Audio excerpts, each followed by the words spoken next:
Hello दोस्तों, start science class में आपका स्वागत है। तो हम इसके पहले प्रीवियस ईयर का क्वेश्चन 1 से 3 लेसन तक कर चुके थे। आज हम करने वाले हैं लेसन 4 से आपका 6 तक, जिसमें पहला हमारा चैप्टर 4 लेसन है गतिमान आवेश और चुंबकत्व। गतिमान आवेश इसमें चुंबकत्व में, तो इसमें हम अपना पहला क्वेश्चन देखते हैं कि हमारा क्या है। तो देखिए 2018 में क्वेश्चन पूछा हुआ है कि एक आवेश Q और विद्युत क्षेत्र E और विद्युत क्षेत्र E और चुंबकीय क्षेत्र B में उपस्थित गतिमान आवेश पर लगने वाला बल का मान क्या होगा। तो देखिए इसमें एक लॉजिक टाइप का है जो है, उसको सामने से पहले लीजिए। देखिए यहाँ पर आवेश क्या है Q और फिर विद्युत क्षेत्र क्या है E, तो विद्युत क्षेत्र क्या हो गया आपका E। अब चुंबकीय क्षेत्र यहाँ पे क्या है B है और गतिमान आवेश कर रहा है, तो वहाँ पर क्या होगा उसका वेलोसिटी कुछ होगा, वेग भी। अब आंसर नंबर क्या आ जाएगा हमारा सी। नेक्स्ट है एक वृत्ताकार लूप की त्रिज्या r है जिसमें I धारा प्रवाहित हो रही हो, जैसा जिसके केंद्र पर चुंबकीय क्षेत्र B है, तो वृत्त के अक्ष पर कितनी दूरी पर चुंबकीय क्षेत्र का मान B बाई आपका 8 हो जाएगा। तो यहाँ पर आपका r दूरी है, I धारा प्रवाहित हो रही है, तो ये जो r B बाई जो 8 है, B चुंबकीय क्षेत्र B है और B बाई वो 8 हो जा रहा है। तो हम लोग देखेंगे डिवाइड किससे हो रहा है, तो √2 से वो डिवाइड होगा नहीं, 3 से डिवाइड नहीं, 3 8 से भी नहीं होगा, तो क्या हो जाएगा आपका 2r आंसर हो जाएगा। क्या हो जाएगा 2r। नेक्स्ट है समरूप वेग के लिए चलायमान आवेश उत्पन्न करता है, तो आपका विद्युत चुंबकीय क्षेत्र उत्पन्न करता है। और विद्युत चुंबकीय क्षेत्र किसे कहते हैं, वैसा क्षेत्र जिसमें किसी आप आवेश को ले जाएंगे तो बल को अनुभव करेगा, तो उसे विद्युत चुंबकीय क्षेत्र कहा जाता है। नेक्स्ट क्वेश्चन है क्षेत्रफल A के वृत्ताकार लूप के केंद्र पर चुंबकीय क्षेत्र B पर चुंबकीय आघूर्ण क्या होगा। लूप का चुंबकीय आघूर्ण क्या होता है, तो क्षेत्रफल A और फिर क्या है चुंबकीय क्षेत्र B, तो पहले तो AB होना चाहिए, तो सारे ऑप्शन में हमारा AB है। लेकिन अब ये है कि आपको याद करना पड़ेगा केंद्र पर चुंबकीय क्षेत्र का क्या होता है, तो आपका 2 × BA का पावर 3/2 याद रखेंगे। 2 × BA के पावर क्या होता है जी 3/2, अपन क्या होगा मी नॉट बटा √पाई। बी का मतलब चुंबकीय क्षेत्र, ए का मतलब यहाँ पर दिया है वृत्ताकार क्षेत्रफल दिया है, और मी नॉट मतलब का मतलब क्या होता है निर्वात में चुंबकशीलता, और √2 का पाई है। अब है क्या गैलेनोमीटर को वोल्ट मीटर बनाने के लिए ज़रूरत क्या होगा। गैलेनोमीटर को अगर आप वोल्ट मीटर में बदलना चाहते हैं तो इसका क्या ज़रूरत होता है, तो उच्च प्रतिरोध की ज़रूरत होती है। अगर उच्च प्रतिरोध रहेगा तो जो आपका गैलेनोमीटर है वो किस में बदल जाएगा, वोल्ट मीटर में बदल जाता है। मतलब आप ऐसे लॉजिक में याद रखते हैं, मतलब उच्च प्रतिरोध रहेगा प्लस R, तो गैलेनोमीटर वो क्या होगा वोल्ट में आसानी से बदल सकते हैं। नेक्स्ट है चुंबकीय क्षेत्र की बीमा क्या होती है, तो चुंबकीय क्षेत्र का जो आपका बीमा होता है वो होता है I m L के पावर 0 T के पावर -2 और I के पावर -1। तो हमारा ऑप्शन है पहले I के पावर -1 दे दिया है और M आपका पहले दिया है, उसके बाद L के आपका 0 दिया है और T के पावर -2, तो आंसर नंबर क्या आ जाएगा हमारा A। नेक्स्ट क्वेश्चन है किसी आवेशित कण के चुंबकीय क्षेत्र के अनुदिश गति की जाती है तो कार्यकारी बल क्या होगा। तो है क्या चुंबकीय क्षेत्र का अनुदिश जब भी गति कीजिएगा तो जो कार्यकारी बल होता है वो क्या होता है शून्य हो जाता है। बल क्या होता है जी शून्य होता है, अनुदिश करेंगे तो बल क्या हो जाता है शून्य होता है। नेक्स्ट याद रखेंगे बस चुंबकीय क्षेत्र जो आपका अनुदिश अगर गति करता है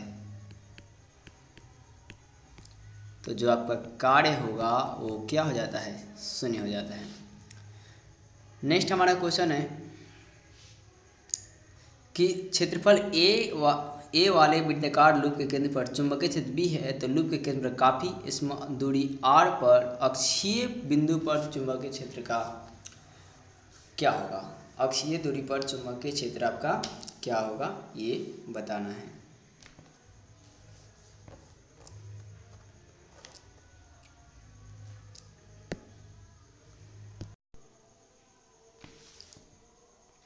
तो देखिए चुंबकीय क्षेत्र का वहाँ फार्मूला क्या होता है, तो फार्मूला होता है हमारा B बराबर μ0/2π 2m/r3। अब है क्या, वृत्त के लूप के केंद्र पर निकालना है, तो वहाँ पर है क्या पाई आर स्क्वायर, आप जानते हैं फॉर्मूला होता है। तो यहाँ से चुंबकीय आघूर्ण का क्या होगा, एम बराबर पाई आर स्क्वायर इंटू क्या हो जाएगा, धारा आई बढ़ी है तो आई हो जाएगा। ये बराबर मान किसके होगा, तो 2b a के पावर 3/2 अपन में क्या होगा आपका म्यू नॉट और क्या होगा रूट अंडर आपका पाई। अब यहाँ से अगर आप b डैश का मान निकालते हैं तो b डैश बराबर क्या हो जाएगा, बी ए अपन पाई और root under a by pi 1/r3। तो हमारा आंसर नंबर क्या हो जाएगा, सी हो जाएगा। यानी कि एक क्षेत्रफल ए वृत्ताकार लूप के केंद्र पर चुंबकीय क्षेत्र केंद्र के काफ़ी नज़दीक दूरी पर अक्षीय दूरी पर चुंबकीय क्षेत्र क्या होगा, तो आप डायरेक्टली याद रखेंगे बी ए बटा पाई रूट अंडर ए बटा पाई 1/r की, क्योंकि इतना आपको कैलकुलेशन याद करना नामुमकिन है, लेकिन ये भी आप याद रखेंगे। जब भी अक्षीय पूछेगा तो ये आपका होता है मिनट बटा 2 पाई इंटू क्या होता है 2m/r3। अब हमारा नेक्स्ट क्वेश्चन है कि एक आवेशित कण के विराम एक समान चुंबकीय क्षेत्र में विद्युतीय क्षेत्र में एक दूसरे के समानांतर छोड़ दिया जाए तो कण गति कैसे करेंगे। तो एक समान करण, तो जब भी एक समान जब भी होता है तो वहाँ पर होता है सरल रेखा। आंसर नंबर क्या आ जाएगा, ए। अब हम अपना अध्याय 5 देखते हैं, चुंबकत्व एवं द्रव्य, जिसमें हमारा पहला क्वेश्चन है चुंबकीय द्विध्रुव आघूर्ण की एक सदिश राशि है। चुंबकीय जो द्विध्रुव आघूर्ण होता है, मतलब इसे कैपिटल में नोट करते हैं, और चुंबकीय द्विध्रुव आघूर्ण एक ये कौन सी राशि है, सदिश राशि। सदिश राशि उसे कहते हैं जिसका परिमाण और दिशा दोनों होता है और इसे सदिश योग के त्रिभुज नियम से जोड़ा जाता है। तो ये कहा जा रहा है कि वो निर्देशित और इसका दिशा क्या होता है, ये हमें बताना है। तो दिशा जो होता है दक्षिणी ध्रुव से उत्तरी ध्रुव की ओर होता है, साउथ पोल से नॉर्थ पोल की ओर होता है। नेक्स्ट है एक तार जिसका चुंबकीय द्विध्रुव आघूर्ण आपका कैपिटल एम है, यानी कि चुंबकीय द्विध्रुव आघूर्ण को एम से नोट करते हैं, लंबाई एल है, त्रिज्या आर है। तो अर्धवृत्त के आकार पर अगर मोड़ दिया जाए तो नया चुंबकीय आघूर्ण क्या बन जाएगा। तो वहाँ पर जो नया चुंबकीय आघूर्ण जो होता है आपका m/2 पाई होता है। क्या होता है जी, m/2 पाई आपका होता है। नेक्स्ट है चुंबक के tan A और tan R, आपका है क्या, चुंबक के tan A और tan R के दूरी d है, तो वो चुंबकीय क्षेत्र B1 और B2 हो तो क्या होगा। तो यहाँ पर आपका है क्या, B1 का जो मान है वो क्या होगा, B2 का मान क्या होगा। तो Bm का मान जो होता है वो आपका होता है, देखो ये फार्मूला ही होता है 10, यहाँ पर होगा B1 का मान म्यू नॉट बटा 4 पाई 2m इंटू डी, अब बटा का होगा d square minus L square का होल स्क्वायर। फिर आपका B2 का मान क्या होगा, तो म्यू नॉट बटा 4 पाई m बटा डी, आपका क्या होगा D square plus L square का होल एल स्क्वायर, अब बटा का होगा 3/2। आंसर नंबर क्या आ जाएगा हमारा, ए। नेक्स्ट क्वेश्चन है निकेल क्या है। तो देखिए एक लॉजिक आप याद रखना, फेरस कोबाल्ट निकल, ट्रिक में कहते हैं फेकोनी, ये तीनों के तीनों क्या है, लोह चुंबकीय पदार्थ होते हैं। नेक्स्ट है ध्रुव प्रबलता का ऐसा ही मात्रक क्या है। तो ये बहुत इंपॉर्टेंट क्वेश्चन है। तो ध्रुव प्रबलता का ऐसा मतलब एम्पियर मीटर है, ए का मतलब एम्पियर होता है और एम का मतलब मीटर होता है। क्या होता है, एम्पियर मीटर होता है। नेक्स्ट है एक लोह चुंबकीय पदार्थ की चुंबकशीलता म्यू है तो क्या होता है, एक से छोटा होता है कि एक से बराबर होता है कि 0 होता है, ये आपको बताना है। तो लोह चुंबकीय पदार्थ की जो चुंबकशीलता होती है वो 1 से बड़ा होता है। तो 1 से यहाँ पर देखिए म्यू नॉट ग्रेटर देन 1, 1 से क्या होता है जी, बड़ा होता है। याद रखेंगे लोह चुंबकीय पदार्थ की चुंबकशीलता 1 से बड़ी होती है। नेक्स्ट है जब चुंबकीय क्षेत्र की तीव्रता को चौगुना कर दिया जाए और उससे लटकाई हुई चुंबकीय क्षेत्र का आवर्तकाल क्या होगा। जब उसे आप चौगुना कीजिएगा तो आवर्तकाल कितना हो जाता है, तो आधा हो जाता है। क्या हो जाता है जी, आधा, क्योंकि जब इससे आधा ही करेंगे तो जब 2 ऊपर जाता है तो फिर 2 2 4 यानी कि चौगुना होता है तो क्या होता है, आधा। नेक्स्ट है चुंबकीय आघूर्ण का एसआई मात्रक क्या होता है। ये भी आपका इम्पोर्टेंट क्वेश्चन है, चुंबकीय आघूर्ण का एसआई मात्रक क्या होता है। तो एम्पियर मीटर स्क्वायर होता है। नेक्स्ट है चुंबकशीलता का बीमा क्या है। चुंबकशीलता की बीमा क्या है। तो चुंबकशीलता की बीमा MLT के पावर -2 I के पावर -2 होता है। तो MLT के पावर 2 I के पावर -2 कहाँ है, तो देख लीजिए आपका आंसर नंबर क्या हो जाएगा, ए। क्या हो जाएगा जी, ए। नेक्स्ट है एम चुंबकीय आघूर्ण वाले छड़ चुंबक को 2 समान चुंबकीय टुकड़ों में तोड़ा जाता है तो नया टुकड़ा का चुंबकीय आघूर्ण क्या हो जाएगा। तो अभी हमने बताया कि जब भी एम चुंबकीय आघूर्ण रहेगा और उसे समान रूप तोड़िएगा तो क्या होगा, m/2 हो जाएगा, 2 हम बढ़ जाएगा, आधा आधा। अब हमारा नेक्स्ट क्वेश्चन है, नेक्स्ट चैप्टर का नाम है विद्युत चुंबकीय प्रेरण, लेसन 6 है। तो है क्या हमारा क्वेश्चन, किसी बिंदु परिपथ में 10 ओम है और इस परिपथ में t समय में चुंबकीय फ्लक्स जो वेबर में दिया गया है फाई बराबर 60 - 5t + 1 से परिवर्तित हो रहा है, बदल रहा है, तो t बराबर 0.5 सेकेंड में परिपथ में प्रवाहित धारा का मान क्या होगा। ये आपको निकालने हैं कि प्रवाहित धारा का मान क्या होगा। तो देखिए एक्चुअली में होता क्या है कि I बराबर जो आपका सूत्र होता है ये आपको पहले याद करना पड़ेगा। तो I बराबर देखिए फॉर्मूला होता है आपका E/R। I बराबर फॉर्मूला क्या होता है जी, E/R। अब E का मतलब क्या होता है, तो विद्युवाहक बल, और R का मतलब प्रतिरोध, या ओम के नियम से I बराबर फॉर्मूला लिखे V/R होगा, लेकिन यहाँ पर हम लेंगे E/R। और E/R को आप इसको इस तरह लिखा जाता है 1/R × dφ/dt। क्या लिखे, dφ/dt, क्योंकि यहाँ पे फाई दिया हुआ है, और dφ/dt मतलब यहाँ पर फाई का जब मान आप रख देंगे, मतलब चलिए फार्मूला लिख देते हैं ताकि आपको हल करने में आसान होगी।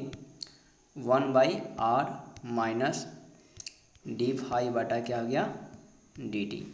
अब हम क्या करेंगे, आपका I है तो I, 1 है तो 1, R का मान कितना है जी 10, सॉरी, और फार्मूला में हम माइनस लगा लेंगे, माइनस। अब आपका है क्या, आपका D है तो D, अब फाई का मान जितना वो रख दीजिए, 6t² माइनस 5t, आप प्लस में क्या है जी 1, प्लस में क्या आपका 1। अब इसका बट्टा में क्या हो जाएगा dt। तो अब इसका डिफ्रेंशिएशन करेंगे तो आपको I का जो मान आएगा, डिफ्रेंशिएशन करो तो हल करेंगे तो आपका I का मान आएगा 0.2 एम्पियर के, धारा का मतलब एम्पियर होता है, तो ऑप्शन में देख लेंगे क्या होगा 0.2। अब नेक्स्ट है लेंज का नियम संबंध होता है। तो लेंज का जो नियम है वो आपका ऊर्जा से संबंधित होता है। नेक्स्ट है आपका स्वप्रेरकत्व का ऐसा ही मात्र क्या होता है। ये क्वेश्चन बहुत इंपॉर्टेंट है दोनों, लेंज का नियम वाला और स्वप्रेरकत्व वाला। तो लेंज का नियम ऊर्जा से संबंधित है और स्वप्रेरकत्व या प्रेरकत्व का ऐसा ही मात्र जो होता है वो आपका हेनरी है। नेक्स्ट है चुंबकीय फ्लक्स की एसआई मात्रक क्या होती है। तो चुंबकीय फ्लक्स का जो एसआई मात्रक होता है वो होता है आपका वेबर। क्या होता है, वेबर। नेक्स्ट क्वेश्चन, डायनेमो का कार्य सिद्धांत किस पर आधारित है। तो डायनेमो का कार्य सिद्धांत जो है विद्युत चुंबकीय प्रेरण पर आधारित है। नेक्स्ट है L प्रेरकत्व और R प्रतिरोध संधारित्र की धारिता हो तो L/R में RC का विमीय सूत्र क्या होगा। तो RC का जो विमीय होता है T, होता है। तो देखिए जो नहीं रहता है ना बीमा में उसका पावर आप 0 लिख सकते हैं, क्योंकि किसी भी राशि की पावर 0 हो तो उसका मान 1 होता है, और 1 में आप T से गुना कीजिए कोई फर्क नहीं पड़ेगा, यानी कि M के पावर 0, L के पावर 0 और फिर T, फिर का मान क्या होगा M के पावर 0 फिर L के पावर 0 फिर आपका T, यानी कि आंसर नंबर क्या हो जाएगा D। नेक्स्ट क्वेश्चन है तप तार एमीटर मापता है प्रत्यावर्ती धारा का कौन सा चीज़ मापता है। तो तप तार जो एमीटर होता है ना वो प्रत्यावर्ती धारा के मूल औसत वर्ग धारा को मापता है। नेक्स्ट है किसी ऊंचाई यानी कि स्टेप अप ट्रांसफार्मर के प्राइमरी और सेकेंडरी में N2 और N1 और N2 में लपेटो तब होते हैं।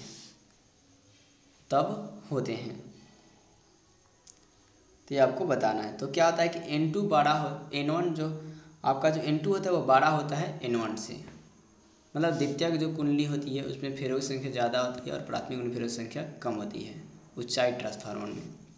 नेक्स्ट है प्रेरकत्व एल और चुंबकीय फ्लक्स फाई और धारा के बीच संबंध क्या होता है।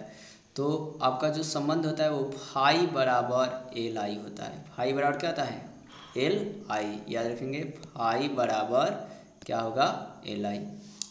नेक्स्ट है उदर्ग तल के चालक तार की वृत्ताकार कुंडली रखी हुई है, इसकी ओर एक छड़ चुंबक लाया जा रहा है, तो चुंबक का उत्तरी ध्रुव कुंडली के चुंबक की ओर तरफ देखने से कुंडली में प्रवाहित धारा का दिशा का होगा।